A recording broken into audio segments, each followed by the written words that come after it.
नमस्कार, केमिति अछंती? भुवनेश्वर मझिरे पहाड़ बुलिबाकू चाहुचंती कि? तेबे चालंतु जिबा नीलाद्रि विहारर बुद्ध जयंती पार्क। एंट्री कले मिलिबो अपूर्व शांति। प्रवेश पथरे ही आपणकू पार्कर एक संपूर्ण मैप देखिबाकू मिलिबो एवं एठारे थिबा बुद्ध स्तंभरे लेखा थिबा बुद्धं शरणं गच्छामि मनकू शांति देइथाय। पिलामानंक पई एठारे एक बड़ चिल्ड्रेन्स पार्क बा खेल पड़िया अछि। एंग्री बर्ड ठारू आरंभ करी दोली पर्यंत पिलामाने एठारे खूब मजा करंती। वयस्क व्यक्तिमानंक पई बसिबाकू सुंदर व्यवस्था मध्य अछि। पार्क मझिरे थिबा एही पोखरी एहार शोभाकू द्विगुणित करिदिए।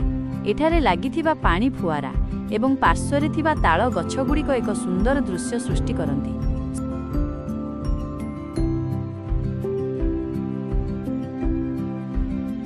संध्या समय रे एठाकार परिवेश खूब मनोरम थाए। पोखरीर स्वच्छ पानी रे आपण बड़ बड़ रंगीन माछगुड़िकू पहुरुथिबार देखिपारिबे। एठारे थिबा एक छोट पोल बा ब्रिज उपरे छिड़ा होई लोकमाने प्रकृतिर आनंद नेइथांती।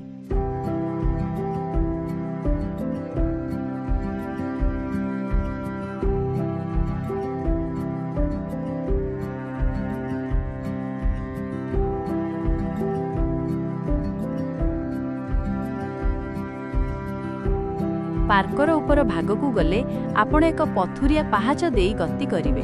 चारिपटे थिबा पत्थर एवं घंच गछलता आपणकू सहर भितरे एक जंगलर अनुभूति देव।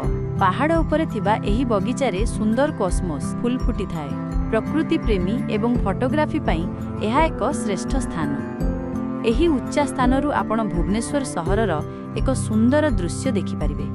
तेणु डेरी न करी निज परिवार और सांगमानंक सह थरे निश्चय आसंतु एही बुद्ध जयंती पार्क को। जदि आपणकू एही वीडियोटी भल लागिला तेबे एहाकू लाइक करंतु एवं निज सांगमानंक सह शेयर करंतु।